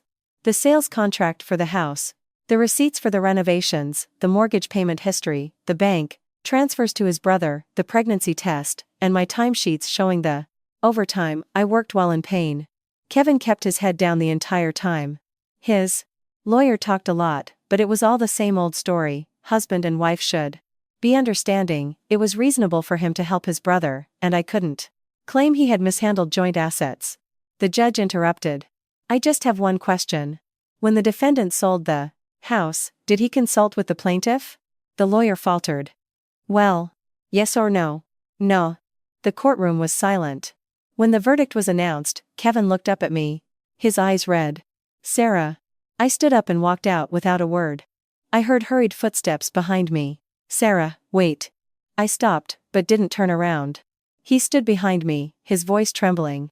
Did you really get rid of the baby? I remained silent. He took another step closer, his voice cracking. Sarah, I know, I was wrong. I was confused. My mom kept telling me my brother was about to lose his fingers, that our family would be ruined. I just panicked. Can you give me another chance? I'll change, I promise. I won't give him another dime. I'll work hard and buy you a new house. I turned to face him. His face was streaked with tears. It was the first time I had ever seen him cry. But strangely, I felt no hatred, no resentment. Just a profound, bone-deep weariness. Kevin. He looked at me eagerly. Yes? I looked him straight in the eye. Do you know what the only thing I thought about was? When I was on that operating table? He froze. I continued. I thought, if this child is born, and one day it asks, you, Dad, why do other people have their own homes, but we don't? What would you say? He opened his mouth, but couldn't speak. I smirked, my voice calm but sharp. You'd say, so what if we rent? You'd say, we'll save up and buy one later. You'd say, Dad had no choice, it was your uncle. But I don't want my child to have to hear those words. And I certainly don't want it to grow up to be another version of you. The color drained from his face. I said nothing more and turned to leave. As I stepped out of the courthouse, the harsh sunlight made me squint. Just then, a voice called out behind me. Sister-in-law. I turned. It was Ryan. He ran up to me, out of breath, wringing his hands. Sister-in-law, can I talk to you for a minute? I didn't answer. He looked down, his voice barely a whisper. Sister-in-law, I know I was wrong. I shouldn't have gambled. I was just bored, and some friends, it just happened. My mom always said I was the golden boy who needed to uphold the family name, that my brother already had a family and a house, and I had nothing. I got desperate. The more I lost, the more I wanted to win it back. I looked at him, a young man in his early 20s, still with a hint of immaturity on his face. But this was the young man whose foolishness had destroyed the home I had worked so hard to build. I was suddenly reminded of Kevin in the early days of our marriage. He was that age then, too. He had also promised to work hard and give me a good life. And what was the result? Money, future, marriage all thrown into the bottomless pit standing before me. I spoke, my voice flat. Your brother is very good to you. He looked up, startled. From the time you were little, he's always given you the best of everything. You get into gambling debt, he pays it off. You cost him his house, he doesn't bat an eye. Do you know what you are to him? Ryan was silent. I looked him straight in the eye. He's raising you like a son. His face went pale. Sister-in-law. But unfortunately, you're his brother, not his son. I cut him off, my voice still calm but unyielding. A brother's job is to teach his younger brother how to stand on his own 2 feet, not to clean up his messes for the rest of his life, sacrificing his own wife and child to do it. The most damaging thing to do you isn't the gambling. It's that someone is always there to bear the consequences for you, making you think you can keep making mistakes and always have a way out. He stood there, stunned. I walked past him. But after a few steps, there was a loud thud behind me. I turned. Ryan was kneeling on the ground. Sister-in-law, he begged, his voice trembling. I'm sorry. I really know I was wrong. I swear I'll never gamble again. Passersby started to stare. I stood there, looking at him for a long time before speaking. Get up. He didn't move. I gave a cold laugh. What's the use of kneeling in front of me? Your brother sold the house willingly. He gave you the money willingly. You gambled willingly. No one in your family was forced to do anything. I paused, my voice growing colder. So stop kneeling. It's useless. I turned and hailed a taxi. As the car pulled away, I saw him in the rearview mirror, still kneeling on the hot pavement. His figure shrank into a small, blurry dot and disappeared into the crowd. Back in the South, my life returned to its quiet routine. Work, commute, cook, sleep. Sometimes I would video call my mom. She told me my ex-mother-in-law had come by a few times, sometimes crying, sometimes yelling, demanding that I remarry Kevin. My mom just stood at the door and said, "My daughter is living a section. Good life. Stop bothering her." My ex-mother-in-law then started cursing me, saying I was heartless and would face retribution for terminating the pregnancy. My mom just grabbed a broom and chased her away. I couldn't help but laugh when I heard that. One evening, I worked late. It was raining when I left the office. I stood under the eaves, staring at the downpour. Suddenly, an umbrella appeared in front of me. I turned.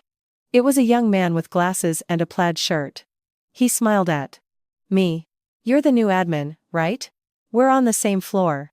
I work at the company next door." I nodded. "Oh, hi." He pressed the umbrella into my hand. "Take it. My car is in the garage." Before I could react, he dashed into the rain. The next day, I went to return the umbrella. His office was at the end of the hall. I knocked, and a warm voice called out, "Come in." He was at his computer. When he saw me, he smiled. "Returning the umbrella?" "Yes, thank you." He took it. "Did you get wet last night?" "No, thanks to your umbrella." He scratched his head, a little embarrassed. "It was nothing." I smiled, and was about to leave when he called out, "By the way, what's your name?" "Sarah Collins." "I'm Daniel Chen." He hesitated for a moment. "Where do you usually eat lunch?" "The cafeteria." He frowned slightly. "The food there isn't very good." "I know a noodle place nearby, that's pretty decent. Want to go together today?" I looked into his eyes. They were very clear, very bright, with no hint of judgment or prying. I thought for a moment and nodded. "Okay." That day, we had noodles. They were delicious. We started talking, and he was easy to talk to. When the bill came, he insisted on paying. I said I would get it next time. He smiled. "Okay." And there was a next time. And another. We slowly got to know each other. He learned that I had moved from the north, that I was divorced and living alone. But he never pried. He just said, "Being alone is good. You're free." I learned that he was a local, but his parents lived in the next city over. Sometimes, we would have dinner, see a movie, or just sit in the coffee shop downstairs, each toned on our phones, in comfortable silence. One time, I asked him, "Aren't you curious why I got divorced?" He thought for a moment. "When you want to tell me, you will." I didn't say anything, and he didn't ask again. That night, I lay in bed, thinking. It had been almost half a year since the divorce, and I hadn't regretted it for a single day. One day, Daniel asked me, "Are you busy this weekend?" "No." "Want to go to the beach?" "I'll drive." I had been in this city for half a year, and hadn't been to the beach once. I nodded. "Okay." That weekend, he picked me up. The beach was beautiful. I took off my shoes and walked barefoot on the warm sand. Daniel walked beside me. We walked for a long time in silence. Then he sat down on a rock and patted the spot next to him. I sat down. He stared out at the ocean for a while before speaking. "Sarah, do you know why I like spending time with you?" I looked at him. "Because being with you is easy. You don't ask a lot of questions, you don't judge. Everything is just natural." He hesitated. "I want to ask you something." "Go ahead." "Are you planning on being alone forever?" I froze. He quickly added, "I'm not trying to pressure you. I'm just wondering if you've thought about your future." I looked out at the waves. I thought for a moment. "I don't know. For now, I just want to live well." He laughed. "That's a good plan. Living well is the most important thing." That day, we stayed until sunset. On the way back, I fell asleep in the car. When I woke up, I found his jacket draped over me. He was focused on driving. I looked at his profile and was suddenly reminded of something I had read. Someone asked an old woman when she was happiest in her life. She said, "When I was 60, and my husband peeled an orange for me." The person asked, "What about? When you were young?" The old woman smiled and said that when you're young, you don't realize it. It's only after you've lived half your life that you understand that those simple, ordinary days are the most precious happiness. I didn't know where things would go with Daniel. I didn't know if I could ever get married again. But I knew that in this moment, there was someone who would quietly cover me with his jacket so I could sleep soundly. And that was enough. 2 months later, the appeal was denied, and the original verdict stood. Kevin had to pay me back for the renovations and my share of the down payment and mortgage. A total of $380,000. When the money hit my account, I stared at the screen for a long time. Then I transferred $100,000 to my parents. My mother called immediately, refusing to take it. "You keep it. You'll need it." I smiled. "Mom, just take it. Buy Dad some good medicine, some good wine. I'm giving it to you not because I have extra, but because I want to." My mother started crying. I cried too. That evening, Daniel took me out to dinner. In the middle of the meal, he took a Lay's small box out of his pocket and placed it on the table. I stared at it. He smiled nervously. "Open it." Inside was a delicate silver bracelet with a small starfish charm. Daniel looked at me, his nervousness obvious. "It's not a proposal, so don't worry." I laughed. He laughed too. "I just wanted to give you something. I found that starfish on the beach that day, and had it made into a charm. I thought that if you had it, that day wouldn't just be a memory that fades away." I looked at the tiny starfish, speechless. He scratched his head. "If you don't like it." I closed the box and held it in my hand. "I like it." His eyes lit up. "Really?" "Yes." That night, I put on the bracelet. The silver chain gleamed under the light. I looked at it for a long time, then texted my mother. "Mom, I'm okay." She replied almost instantly. "As long as you're okay." I smiled, put my phone down, and turned off the light. Outside, moonlight filtered through the leaves of the banyan tree, casting dappled shadows on the Fallon's floor. I closed my eyes. Tomorrow was a new day. Our relationship progressed quietly after that. It was gentle and unspoken. We still had dinner, saw movies, and took walks on weekends. He never said he liked me, and I never asked. Sometimes, I thought it was for the best. No pressure, no promises. But other times, I knew it wasn't right. Not because I didn't like him, but because I was afraid. Afraid of trusting someone again, only to have that trust shattered. One evening, we were walking by the river. Daniel stopped and leaned against the tanner railing. "Sarah, I need to tell you something." "What is it?" "I might be transferring to Chicago. The company needs someone there." My heart gave a little tug. "When?" "Next month." I was silent for a moment, then nodded. "That's great. There are more opportunities in Chicago." He just looked at me. After a long pause, he asked, "Is there nothing else you want to say?" I didn't know what to say. Tell him not to go? But we had never defined our relationship. What right did I have? Tell him to go and wish him well? That sounded so hollow. I looked down at the river. "Daniel, you once asked me why I got divorced. I didn't tell you then because I didn't know where to start." He waited. I took a deep breath. My ex-husband sold our marital home to pay for his brother's gambling debt. $600,000 for the debt, $1 million for a new shop. I was pregnant and in pain, but he wouldn't let me see a doctor and made me work overtime to pay the mortgage he was about to sell out from under us. He sold the house without even telling me. I paused. I terminated the pregnancy and filed for divorce. So, you see? It's not that I don't want to talk about it. It's that every time I do, I feel ashamed. That I chose a man like that I endured for 3 years, only to end up with nothing. Daniel was silent for a long time. Then he said, his voice slow and clear, "You said when you were pregnant and in pain, he made you work overtime?" "Yes." "To pay the mortgage?" "Yes."